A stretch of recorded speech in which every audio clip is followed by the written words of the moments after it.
Good morning, everybody. A few people were asking, and I've been meaning to do it for a while now. So I just wanted to post a first garden video tour for 2025. So, same as last year, we'll start out front. These are just some oxeye daisies, which just grow there wildly. I didn't plant that. Okay. And if you see that I'm wearing one sock and one barefoot, I stepped on one of those corkscrew dog tie-outs with the corner of my heel, and it sliced open my heel right like here. And so every time I step, it tries to split open. So I have to keep it bandaged up. Okay, so we have the two small decorative gardens really out front, and the pear tree. So the Solomon seal come back very strongly again this year. That's actually taller than it was last year. I think it's about up to my hip. I think last year it was maybe like 5 or 6 inches shorter. I planted this thing last year. This is a Rockin' Rumble Bundle of Joy. So that survived the winter. That is some catmint that we planted when I first got here. That planted one over there too, but that one didn't survive. This one really could probably use a lot of love. It's kind of small, but the thing is, the sun comes from over. Let's see. I guess you can't see this, but it comes from over there and then goes up over there, so it gets shaded out by this part of the house here. So I'm not really sure if it's actually like a nutrient issue or just a not enough sun issue. These are some tiger lilies here. I don't know what kind of lilies those are. They're like orange. I accidentally hit that one with the weed whacker. And then there's some Asiatic lilies planted under that grass mulch that haven't come up yet, because I planted them as bulbs, so take up a little bit. A bunch more the orange lilies, whatever kind of lily that is. I planted a couple rose bushes, so this is some weed, I'm not sure. I haven't looked up what kind of weed that is, but then there's this yellow rose bush that I planted, and this is probably the best smelling rose I've ever smelled in my life. A couple more of them coming in.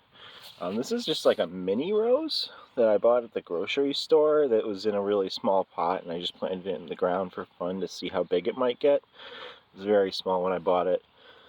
And this is a red rose, just normal size.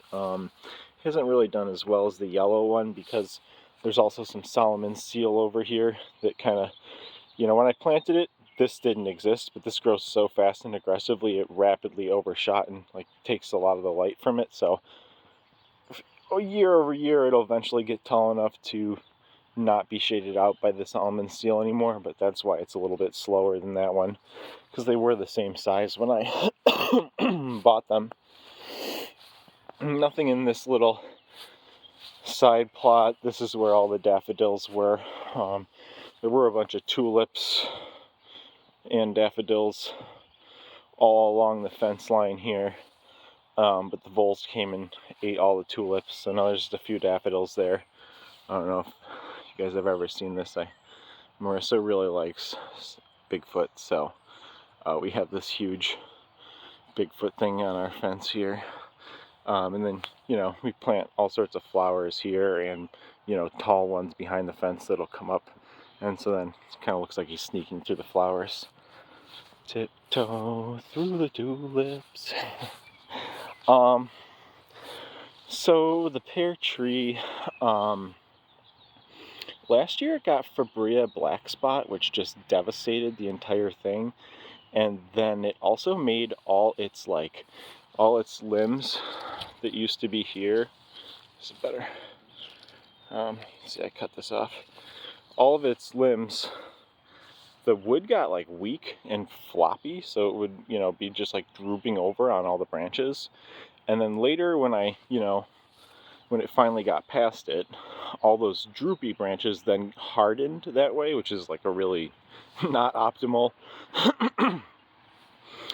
path for the branches to be. So I pruned it all the way around, so you could see it used to be like all the way up there, and it was much more bushy all the way around, but I pruned all the drooping ones so that it can regrow back correct branches. It is getting rust again this year. You know, rust switches between I think junipers and, you know, a couple different kinds, species of, or I should probably say genuses, but I'm not totally sure on my terminology here.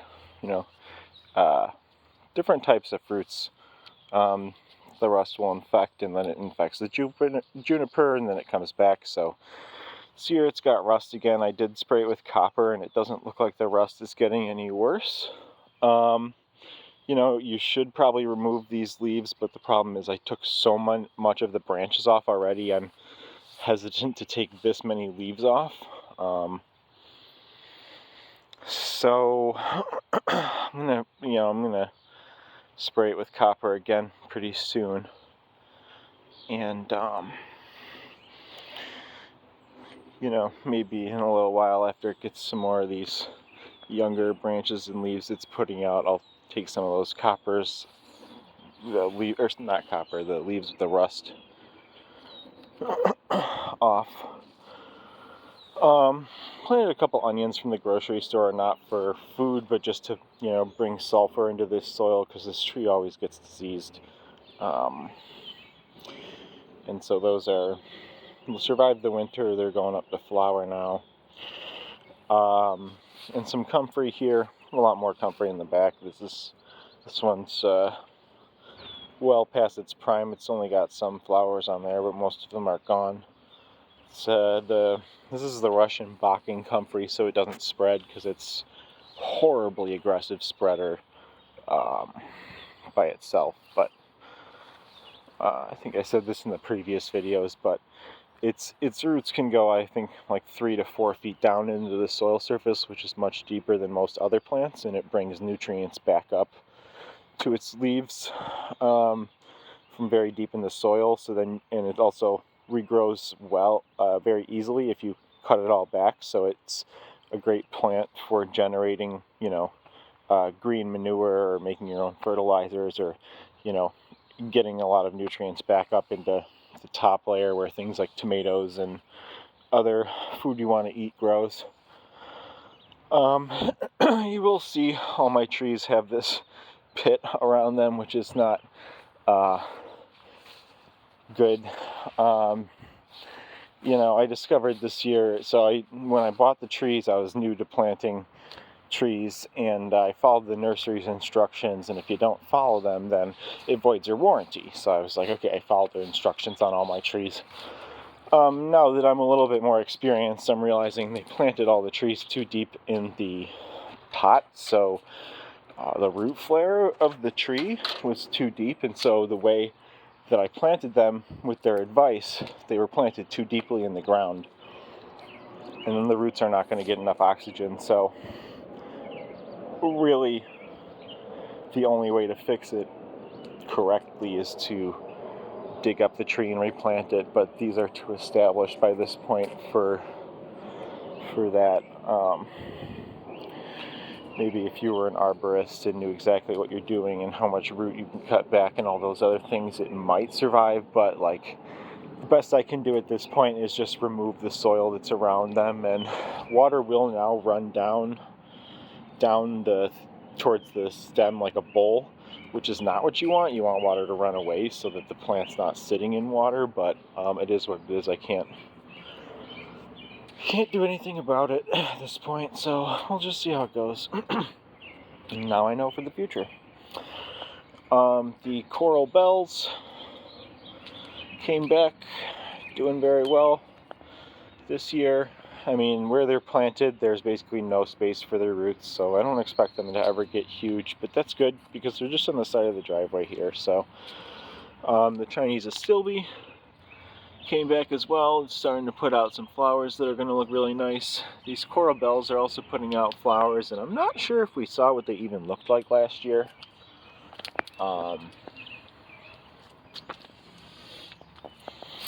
That one's got the least root space, as you can tell, based on its size.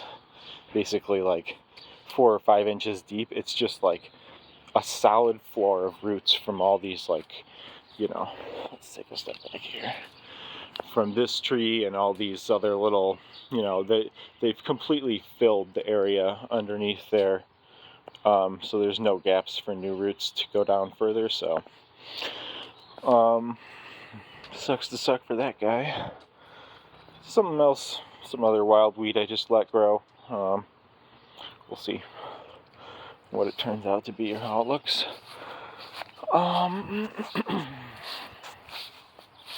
Lilac tree came back this year doing very well.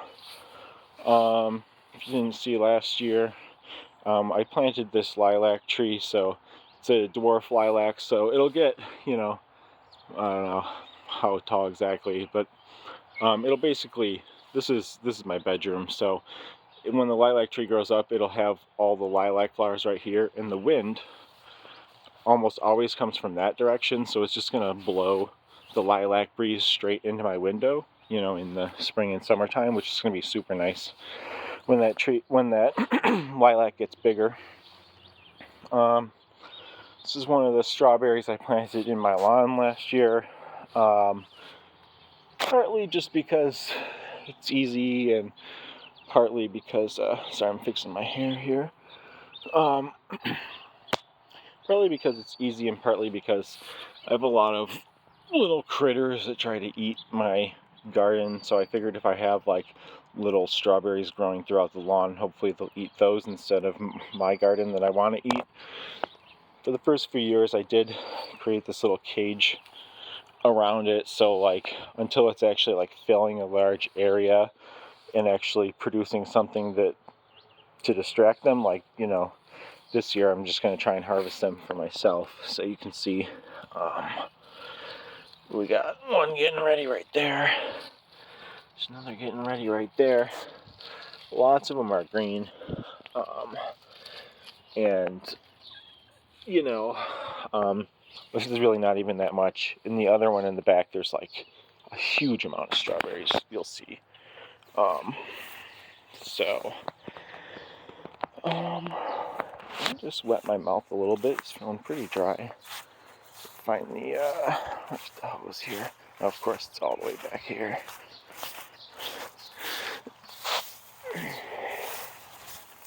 And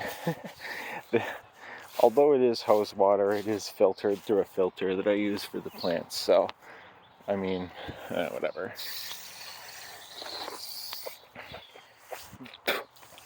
Okay. That's much better. Okay, so there's the strawberries. On this other corner of the house, I've planted, I used to have Cuban tobacco last year. This year I'm not going to do that, any tobacco. So I believe I'm growing 2 types of tomatoes this year. Purple Cherokee and Jetstar. Purple Cherokee are very, like, you know, well-known heirloom that's very rumpled and gets kind of purple. And then the Jetstars are a low-acid variety of tomato. Got some mammoth basil here. Not sure exactly why. A bunch of them decided to start flowering, even though, I mean, it can get like huge.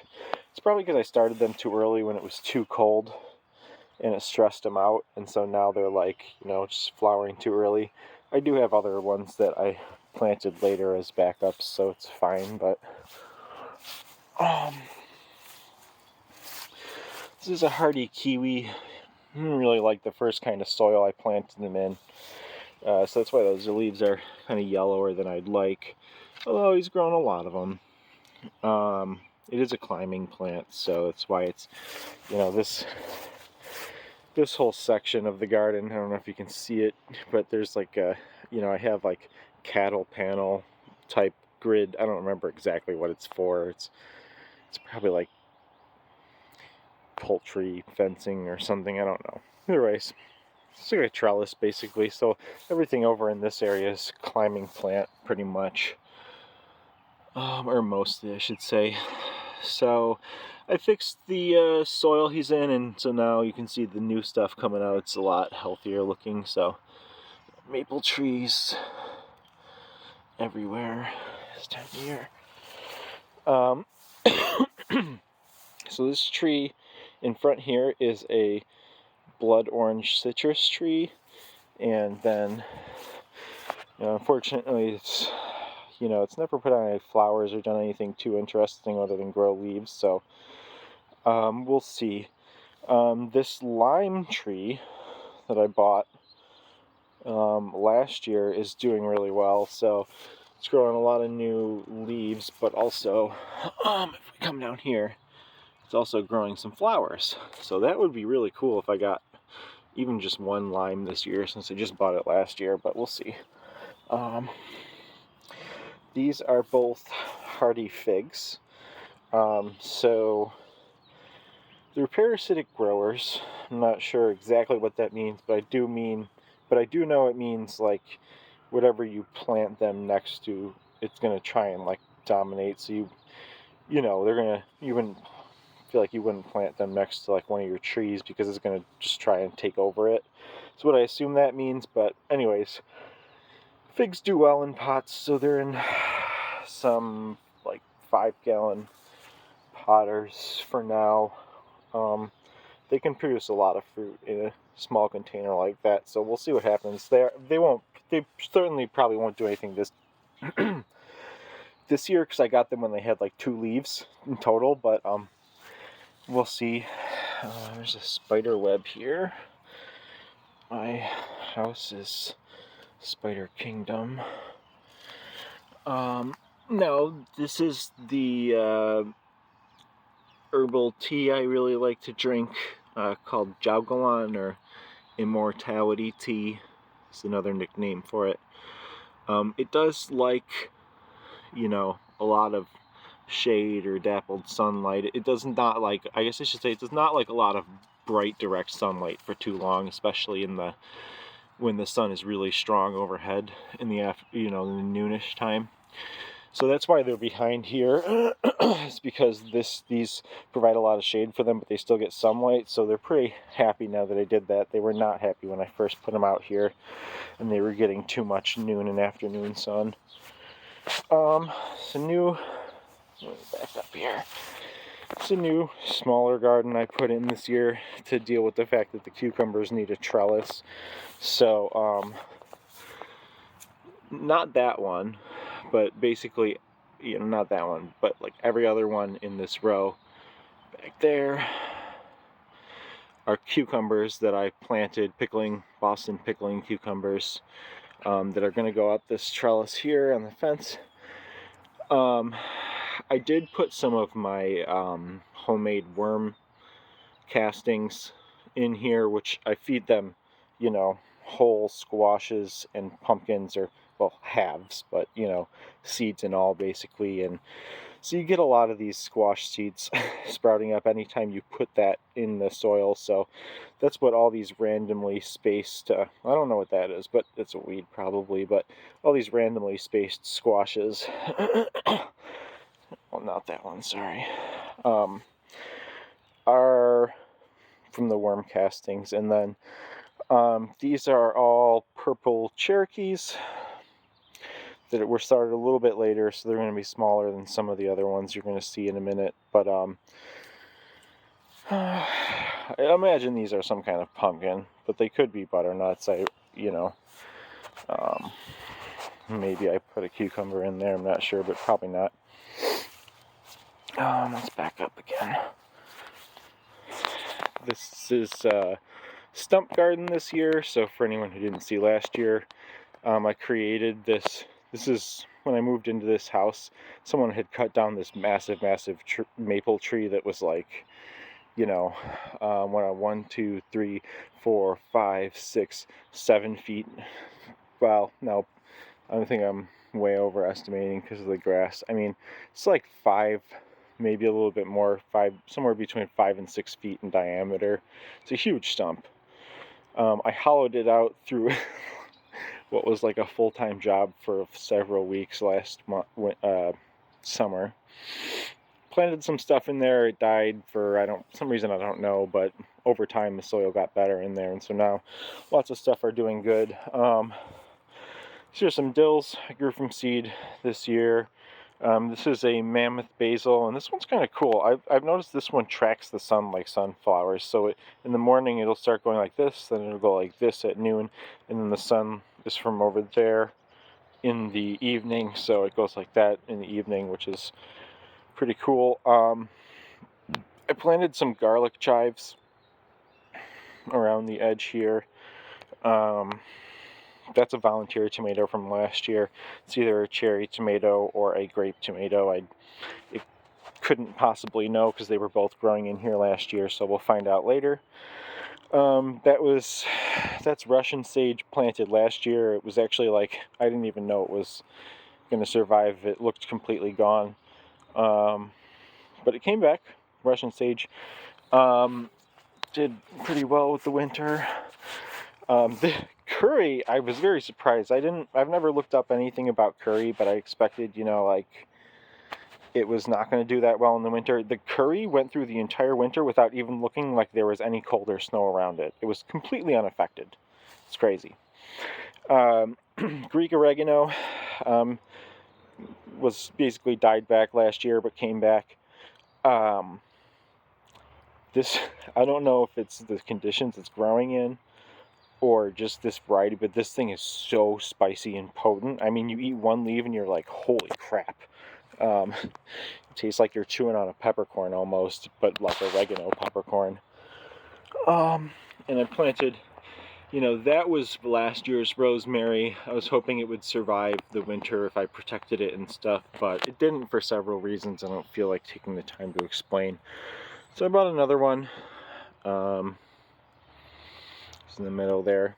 Hopefully, seemed like this stump did what I wanted it to do originally, which was insulate the roots of these plants from the cold using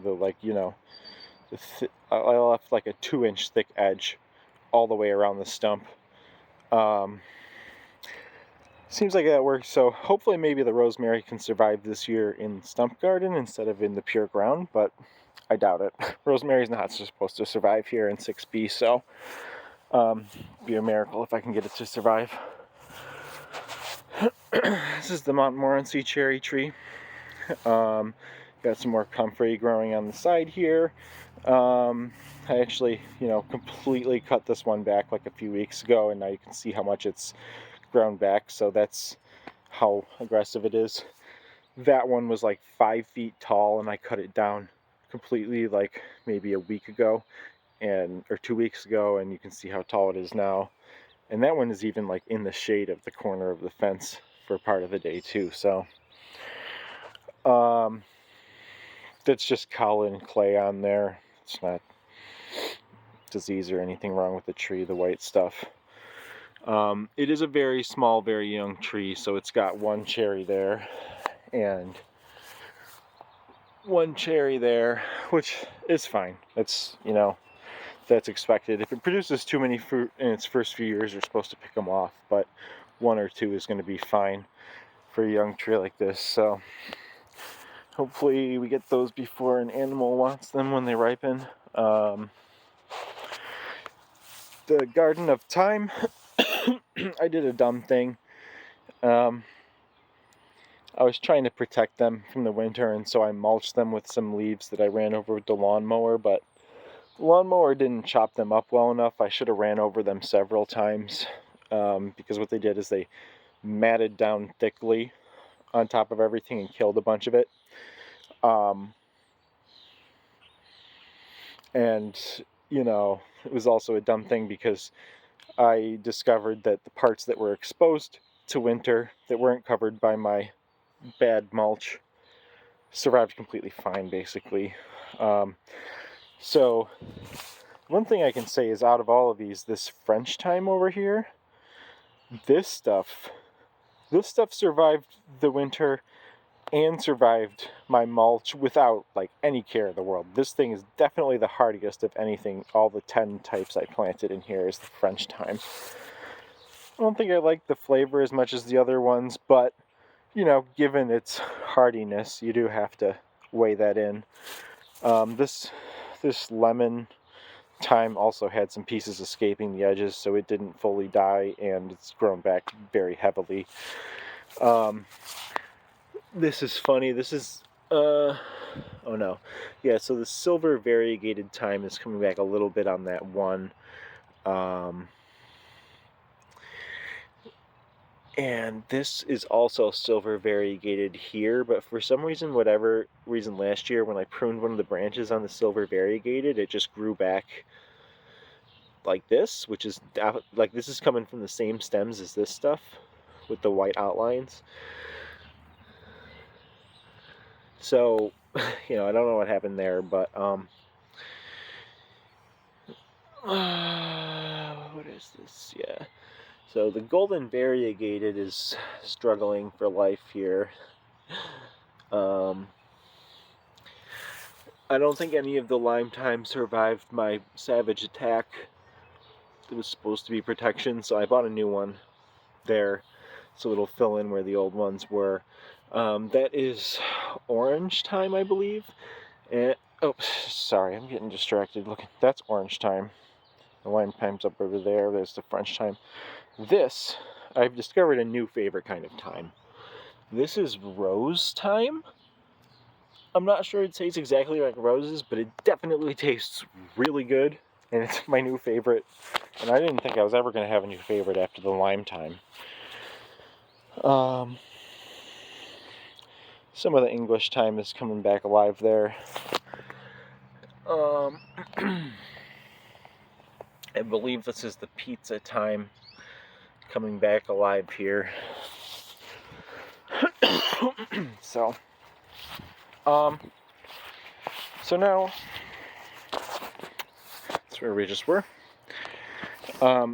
My plum tree, very sad story here. I think this is probably going to end up being taken out next year. It's had black knot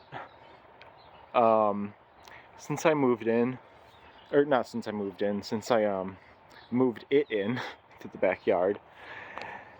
And black knot is just, many people just don't even bother growing plums because of black knot, because there's really nothing that's known that's effective against it, which is very annoying. So the only thing you can do is just prune off the infected branches and hope, but it's, most people like just give up on a tree once it gets black knot. So I had to cut a bunch of it off this year, including one.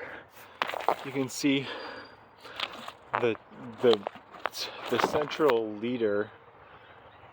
I had to cut it off last year, and you have to cut it like 6 inches below where the infection was, and then it moved down even closer into this main trunk.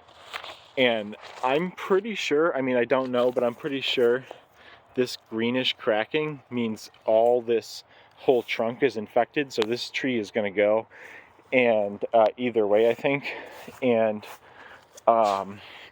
black knot can spread to cherry trees, which these two haven't yet. I mean, they're also downwind, so most of it would get blown that way, I'm hoping. But you know, if I see more swelling along this main trunk, I'm definitely gonna have to take it out, or else it's gonna just be like, you know, a vector to bring black knot to my 3 cherry trees, which I really don't want, which is really sad. It only put out like a few flowers on one tiny branch this year, and it's got you know, I'm pretty sure these are, where do we got a good example of one? You know, I'm pretty sure these are water sprouts here. You know, it's growing like, you know, shooting out very aggressively, multiple different branches from the tips of the old branches, which they do when they're stressed. So, Yeah, very sad, but I think that plum tree's gonna have to go. You know, debatably shouldn't show this, but I planted mint in my lawn because I have so many like different kinds of rodents and critters that try to steal my garden. I'm hoping if there's mint interspersed in the lawn, because they don't like mint, I'm hoping it will keep them out of my lawn to some degree.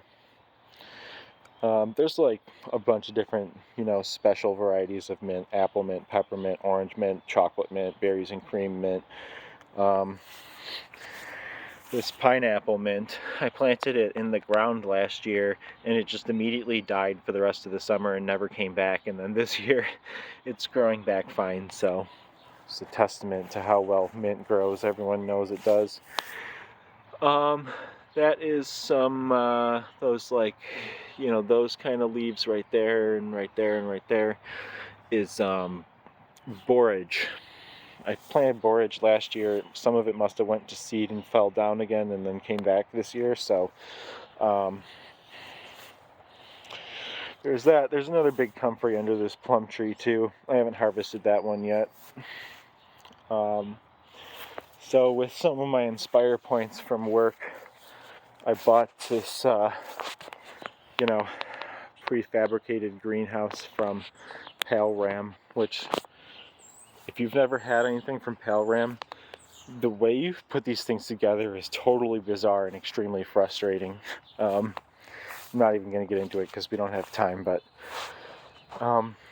put it together. It does work very well. So it's got, I should stop walking so close. It's got this main door here, and then it's also got this roof hatch, so you can get some fairly decent ventilation in here. So there, all the plants here, we'll see here, here, there, those are all sunflowers. I've planted more than 100 sunflowers, and I have about 100 that, 99, I counted them yesterday, that have come up so far. I don't think the rest of them will come up because it's been too long, but everything in this bin is either a mammoth sunflower or a skyscraper sunflower, so both like varieties that get even extra tall. Everything in this bucket, this bucket of plants, and that actual bucket are all as many different colors of varieties of sunflowers that I could find and buy at the store I was at. So this is some purple sage that I overwintered indoors, and it's doing pretty good. This one is some burdock seeds that I think are like 5 years old, so I'm not expecting them to grow, but I just toss them in there and we'll see. I don't really care if they grow or they don't. If they do, cool. If not, whatever. These are ebony acorn squash that have yet to come up, and I'm curious as to why. Maybe they just need a few more days.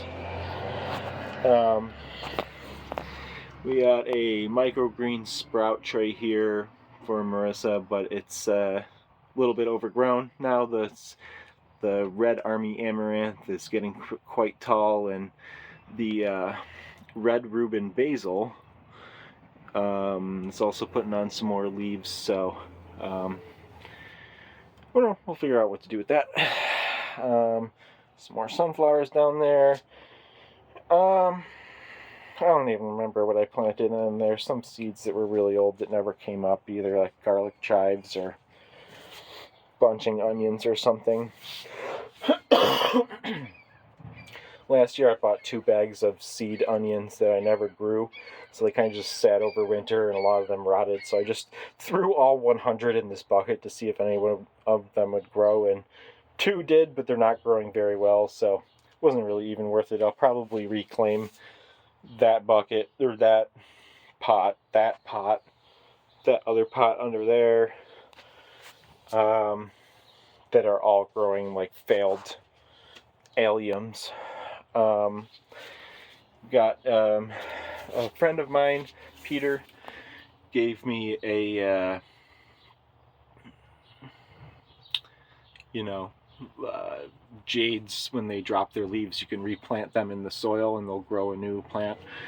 So he grew a little small one for me, and then it's been like several years that it didn't really grow at all until I finally changed its soil and gave it more sun, and now it's really just exploding. So it really likes it here in the greenhouse, although I've read certain forums that the branches can get kind of heavy and then snap off, so I'm wondering if it should be outdoors to get a little wind exposure and develop a little stronger. I'm not sure. Cuban oregano over here. I brought this plant indoors last year, and it just does amazing inside, does amazing outside. It really doesn't care. It doesn't care about its soil, doesn't care about how much it's watered. It just grows and grows, and it smells and tastes great.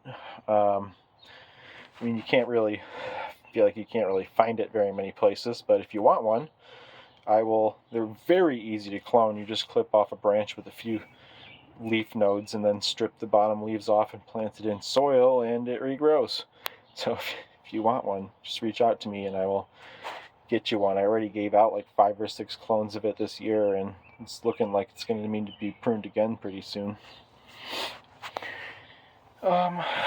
This has got okay, I don't know where that squash came from. This has got oh, there's one in there too. What? Where are these squashes coming from? This doesn't have any worm castings in it, I don't think, unless I just maybe mixed something that fell out of one of those seed trays. I'm not sure. Well, anyways, a few random squash. I'm not sure where they came from. This left one has a green bush bean variety of Landreth stringless, and this one has burgundy bush beans, which are a little old. They may not come up. I'm hoping at least 1 or 2 do, but the Landreth stringless are just bought them, so those are coming up already. Those are looking good. I think that is it. Oh, there's one more thing on this little rack over here. These are Waltham butternut that are also a few years old. I'm just seeing if they come up. I mean, a lot of this stuff that you're seeing still in here is not something that I was like, oh, I need to grow this year. It's just like I threw it in some soil and we'll see what happens. All the stuff that I'm intending to grow is already planted out in the gardens, and we'll see that in a sec after I wet my mouth again.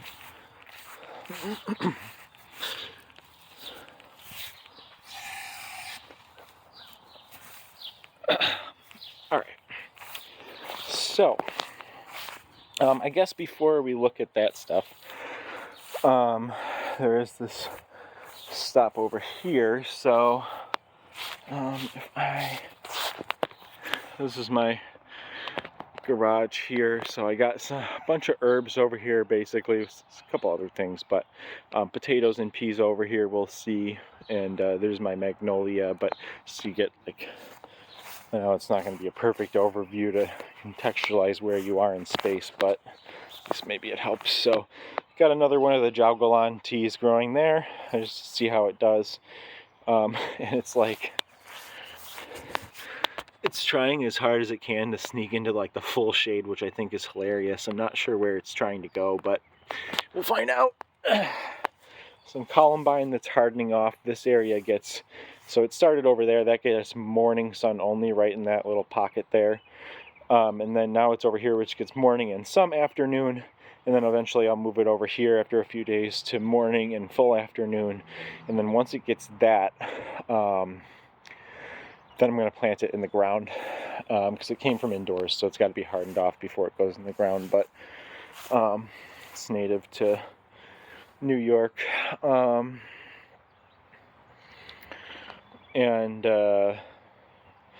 So these are all potatoes that I harvested from my thing and never ate last year because they were small or whatever it was, and they just sat on the counter all winter and started sprouting. So I chucked them in here. I think they're all basically like those like baby potatoes, the ones that don't grow very big, but a few of them could be bigger, like russets that were just only this big and similar size. So I don't know what I'm going to get out of here, but they're growing great, so I know I'm going to get something. We'll see.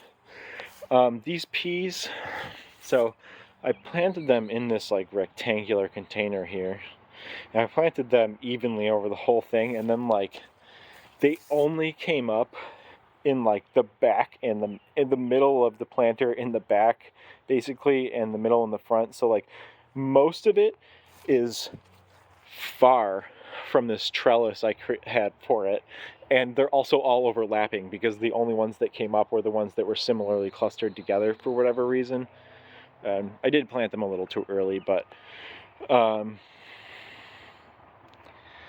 so I don't see any flowers on them yet, but they should be doing it soon. I think they're just trying to like get away from each other, but they can't because they just keep constricting each other with the new tendrils they put out. So I try my best to like train them over here, but they try their best to do whatever the hell they want. So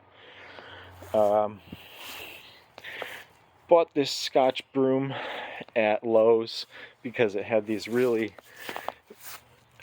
pretty flowers, without thinking too much about it, and got home and realized it's not native and very aggressive spreader by seed, so you're not supposed to plant it in the ground here. So I guess it's just gonna exist here as a patio plant until it dies. I mean, if I let it go to seed, it'll still try to spread out here, so basically just have to let it die, I guess.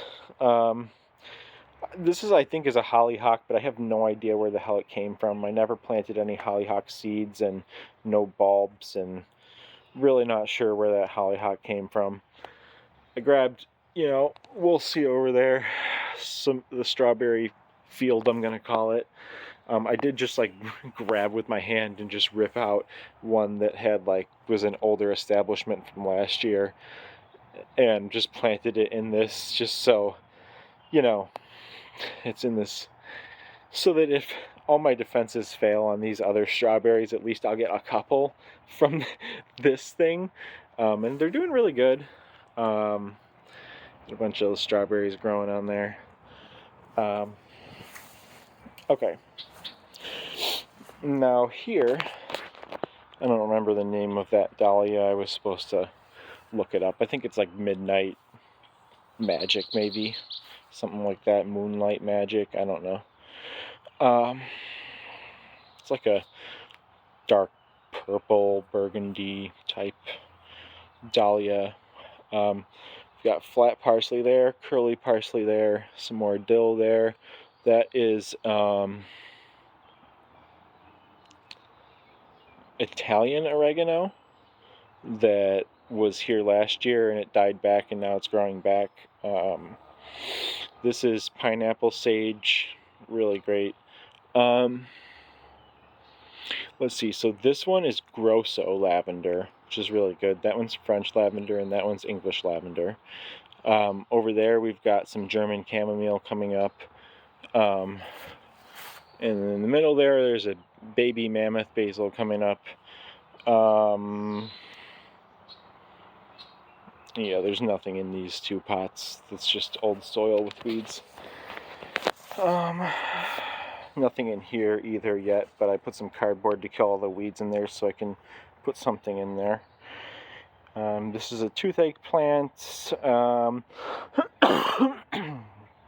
Electric daisy bullseye plant. Has several different names. If didn't see last year, or I haven't told you, you basically chew on them and it's like basically tastes like the feeling of a 9-volt battery on your tongue, and then it does do some numbing, so they used to use it as a toothache remedy back in older times. So those are all toothache right there. I had a dill here that died. I don't know if it was attacked by an animal or it's stem rotted for another reason or whatever. I just died. I'm not really quite sure. There is some possibly weed. I'm not really sure. Could be leaves of some old root mass that I pulled out of the compost that I was wondering what it was, and I planted it, but I really didn't expect those to come up. Another baby mammoth basil. You know, these two here came out of the Mammoth Basil package, but what I'm noticing is that these Mammoth Basil seeds seem to have two different varieties. So you can see this one has like these pointy straight tips, and the leaves are, you know, pretty big. I mean, I feel like this just looks like Italian sweet Genovese basil, right? And then we'll skip over here real quick.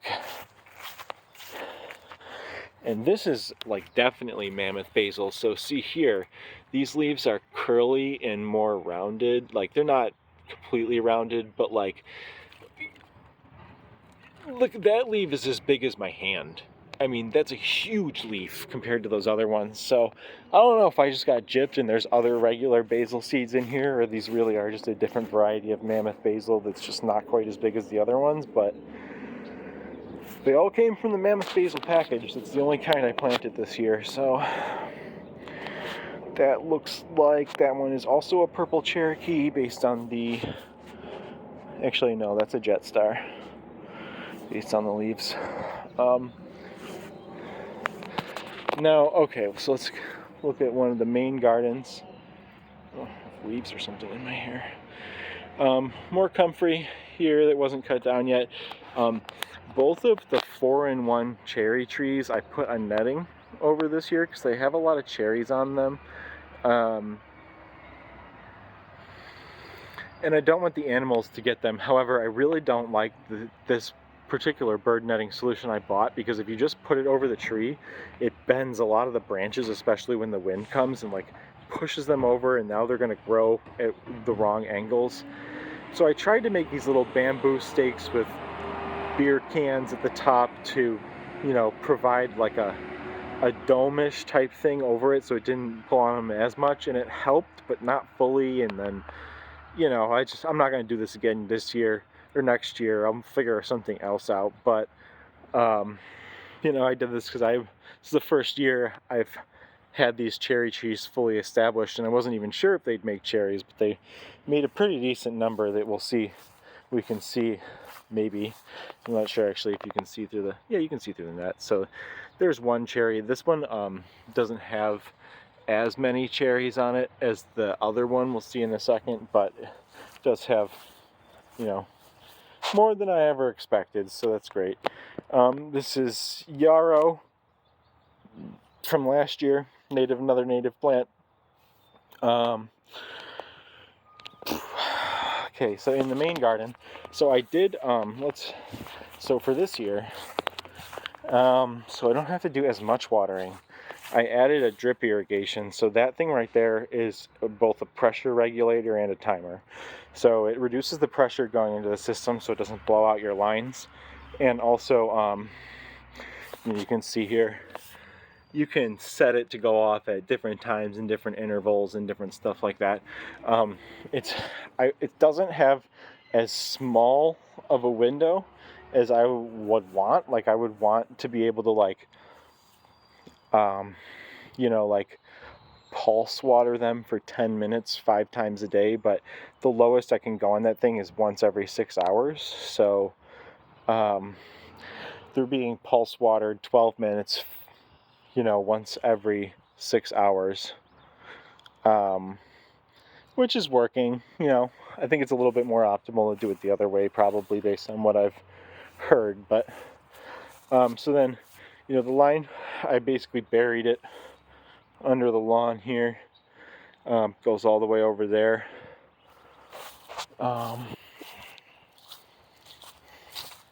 Keep it a little cooler and also keep it from the lawnmower and me tripping on it and all these other things.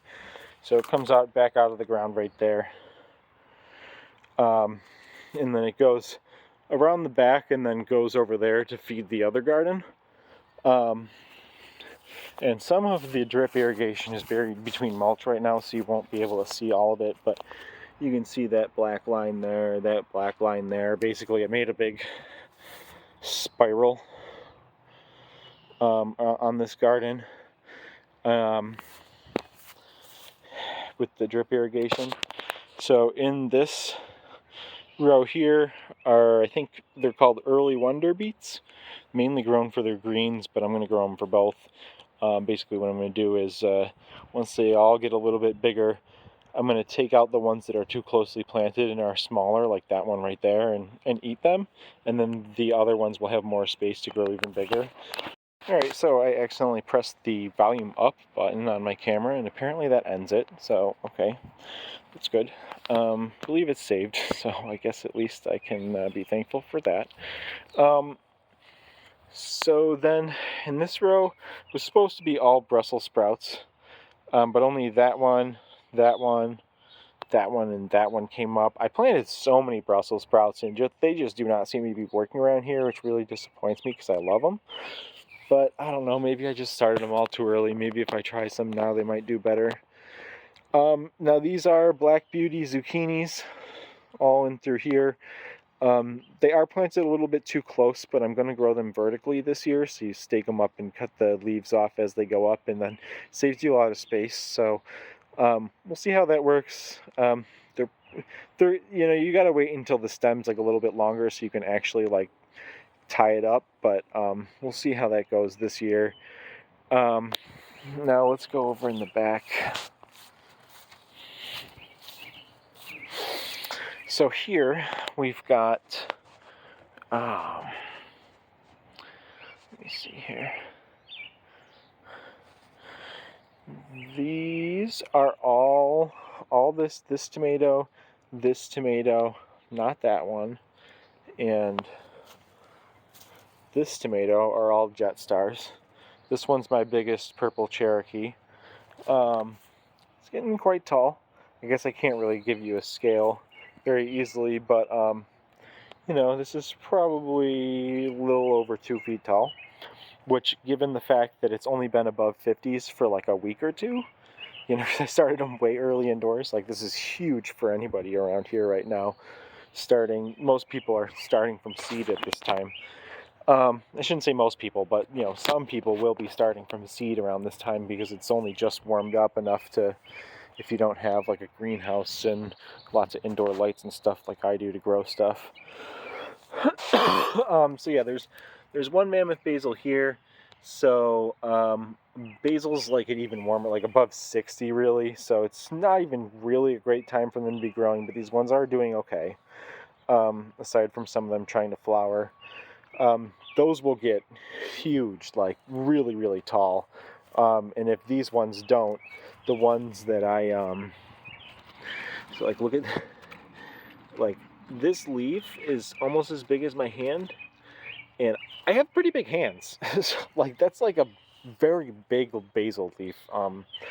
So hopefully they get really tall too, tall and have all those leaves, but they're really just kind of behind because it hasn't been too warm this year. It took a long time to warm up with the lake freezing so hard. That's the I believe this is the low bush blueberry, and that is the high bush blueberry.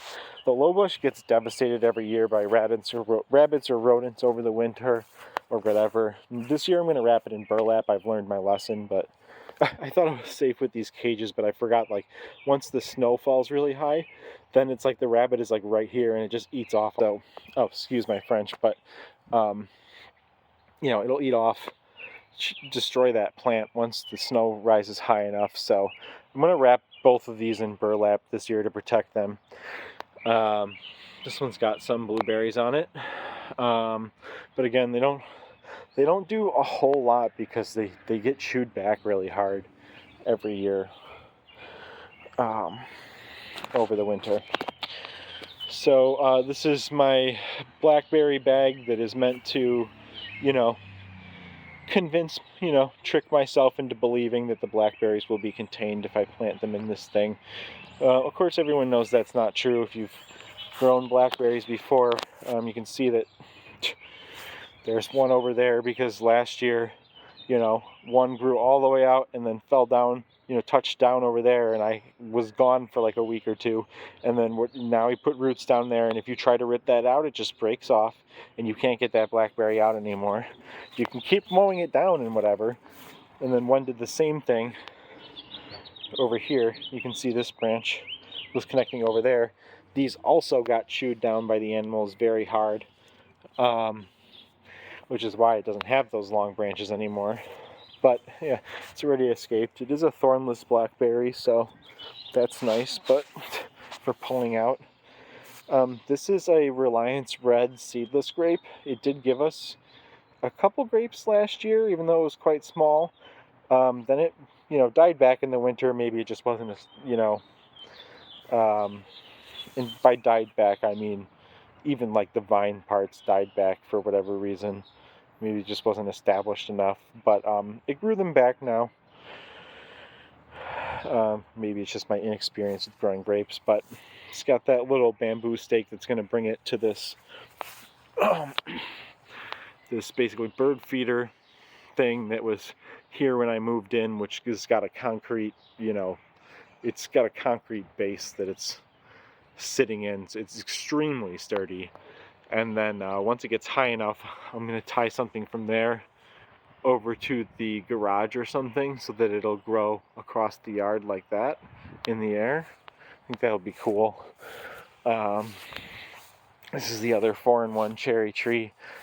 You can see some cherries in there, and not a lot of great angles here with the net in the way. But it had like probably double or triple these, but a bunch fell off. I don't know if it's because it's just the first year and it wasn't ready to handle that much fruit, or if the wind pushed on this net and basically rubbed them off the tree from like too much mechanical stress. I don't know. It doesn't seem to be dropping anymore, but it did lose a lot of them, which is a little bit sad. Now these ground strawberries here, all mixed in, this grasses and weeds and stuff and wildflowers, is doing nuts. I mean, it's like, look at this. I mean, this white stuff is some rodent, smelly repellent. Won't harm the plants, but they don't like the smell of it. Keeps the animals off them for the most part. I'm going to be out of town next week, so I wanted to put some fresh stuff down I won't be around to monitor. But then, more strawberries there, more strawberries there, more strawberries there. Got a whole bunch of strawberries on the mother plant that they all came from. And just in general, I mean, this is like, those strawberry leaves are like 1.5 feet tall. I mean, I feel like they're the tallest strawberry leaves I've seen before. Like, even on strawberry picking farms and stuff. And, they escaped over here as well. There's more strawberries there, more strawberries there, there. They're just everywhere. So, I don't know how much I'll get and how much the animals will get. I'll probably get these ones with all the ones out there to distract them. Plus, I put the repellent down. This is a more inefficient model of what I did up there. And so the voles can actually sneak underneath and go in and get some of the strawberries if they're lying on the ground. Most of them are standing up off the ground now, but I'm sure once they get heavier, they're going to fall down. These are all unknown squashes that came out of my worm bin that I just transplanted for fun to see what grows.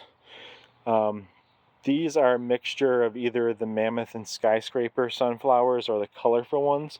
I planted some out just to see, to see how many would get eaten by the animals, because they need to go. They're getting too big for the solo cups they're in because they have deep tap roots. But I was worried that the animals might come and eat them. So, which you can see there was one there, but it's gone now. One that was this size, or close to it. There was one there that got eaten too, but I saw that yesterday. That's new. And that one's gone. That one got like eaten, and maybe a bunny did that one, I'm not sure. Oh, and another one gone right there. So I planted 1, 2, 3, 4, 5, 6. Wait a second. 1, 2, 3, 4, 5, 6, 7, 8. I planted 9 and 3 of them got eaten in a day, so that tells me a lot about, like, you know, if I have 99 of them to plant out, I don't know, we'll see. The taller they get, the less the animals want to eat them, but the problem is that deep taproot will get stunted if it spends too long in those solo cups. Like, they need to go out now, but they're not really, you know, they need a few more sets of true leaves probably before the animals won't want to eat them anymore. This yellow flowering stuff is a rapeseed plant that I don't know where the seed came from, maybe a bird seed mix or whatever, but basically over the winter I saw this like tuber like thing sticking out of the ground, and then it ended up, you know, it had been nibbled on but not completely, and then it ended up growing this like huge thing. I ended up looking it up. It turns out it's rapeseed, but I don't know. Marissa wanted to have some really tall amaranths just to look pretty, so these are all amaranths I planted in the ground so they can get really tall here. Obviously they're way overseeded, but just this, you know, the survivors will be the strongest, so that's fine. So now in the back garden here, what I did this year is, before last year it was just this area here, and so I expanded it. I bought a bunch of like 2 cubic yards of garden soil, and I expanded it with this. You can see that you know, the drip irrigation comes from over there where we were before, runs through here. It doesn't do anything in here yet. I might add a few lines, but then it goes over here, and then I buried it, you know, under here where I want to mow the lawn again. Then it comes out here and it feeds all these plants in, you know, both the old garden area and the new garden area, which are both hugelkulturs, but that one's much more rotted down, so it's lower. This one's fresh, and some of the branches are still springy and what have you, so it's a little bit taller. There's a little bit less root space for these plants to grow down, so we'll see how they do, but it'll get better every year, basically. I'm about to hit that plus button again on the volume, and it's going to end the video. So basically all of these plants, that one too, and all of these ones in the front here are all cabbage, early Dutch cabbage. I guess, you know, not excluding that one, but there was a Brussels sprout here in the back and a Brussels sprout there. They both died. I think it's just too windy around here, and their stems snapped while they were small and fragile. I mean, they weren't even big enough for me to stake them up yet. They were getting blown around a lot in the wind, and I think for that reason their stems snapped, and they, you know, so it is pretty windy around here most days. So now, those cabbages in the back are a little bit bigger than these ones because they were started a little bit earlier, but these ones are catching up fairly well. They do have some, you know, I did have some cabbage moths trying to eat these cabbages. I think that one's the, let's see, I think, it's hard to tell which one had the most damage now because they're growing back. I treated them. I killed as many moths manually as I could, or caterpillars. I mean, it's cabbage moth, but they're larvae, so it's caterpillars. So hopefully, we're safe for that for now. Although when I go out of town, I'm a little bit worried. Well, I did just buy more more neem oil concentrate, so I'll probably try to spray them again before I go. That one looks like a Jetstar. Yeah, that one's a Jetstar. There were 3 more Jetstars here, but it got really cold for a few weeks after it got warm, and tricked me into thinking it was fine to plant stuff out. So 3 tomatoes died. I replaced them with purple Cherokees. Now that pepper, that pepper, that pepper, that pepper, that pepper, that pepper, that pepper, that pepper, that pepper. You know, they also, went through, they were too long in their containers because it got cold for those few weeks. They're all hot pepper mix except for one, which is a purple bell pepper. But I don't know which one it is. I lost track of them. So we'll find out once they start producing peppers which one's the bell pepper. Now, so the drip irrigation goes, you can see here's where it goes to both sides. I mean, I don't like this being in the walking area here, but there's really nothing you can do. This has got to be either on this side or this side, so you're not stepping on it in the middle. And once you do that, you got to run the water one way or the other. I don't want to bury it because, they're not that, me stepping on them, even if they're under the ground, might kink things off or like do different stuff like that. So I want to be able to see it so I don't step on that area, but it is kind of annoying to have to watch for it. That's another worm compost, unknown squash, probably a pumpkin. These in the back, 1, 2, 3, 4, 5 are Jarrahdale pumpkins that I planted, bought the seeds this year. Really excited about those. It's like a larger variety of an edible pumpkin. It's supposed to be really good tasting. So I planted them back here, which gets less sunlight, but because they're pumpkins, they're gonna vine out and go everywhere. So it'll be easy to train them to just go out this way. I mean, they just go nuts and they trample everything around them once they get established. Like you can see that one's getting pretty big. He's ready to start doing his trampling. Onions I planted last year that didn't grow right, and now they resprouted this year along the edge. Not sure what's going on there.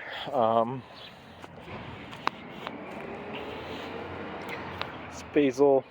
Those are both mammoth basils that I planted as replacements, and we'll see how they do. Let's see here. These are the bigger cabbages, and it's another worm compost squash. Those ones too.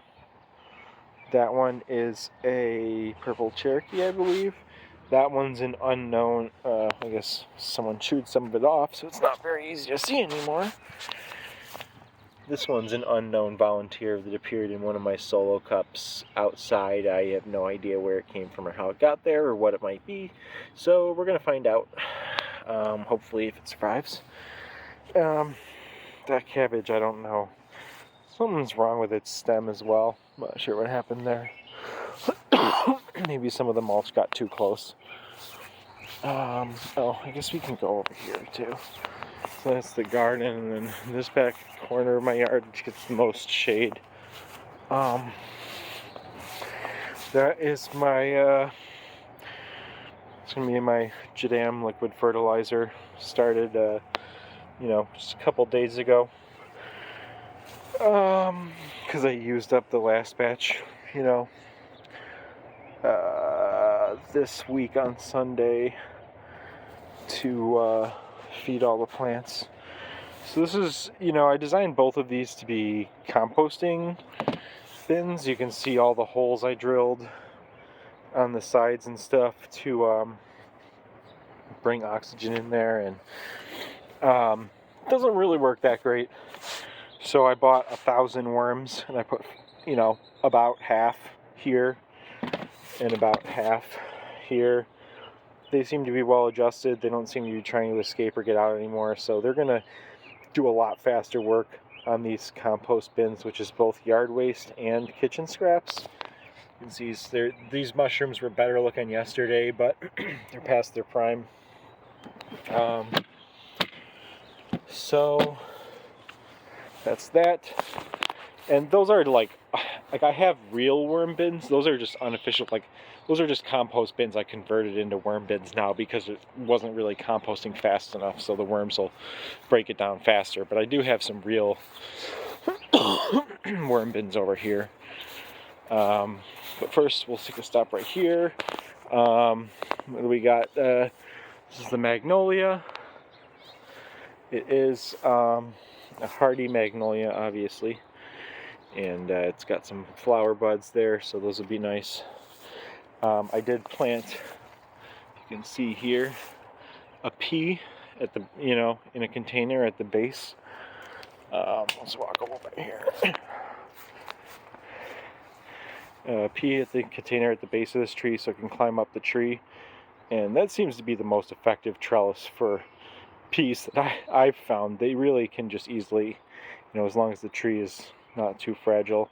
They got some peas on here. I did harvest a few that were getting bigger already. These ones will be probably, these ones you could eat now. I'm going to let them get just a little bit plumper. The animals haven't really been trying. Actually, this one's a little plump. I might eat that one right now.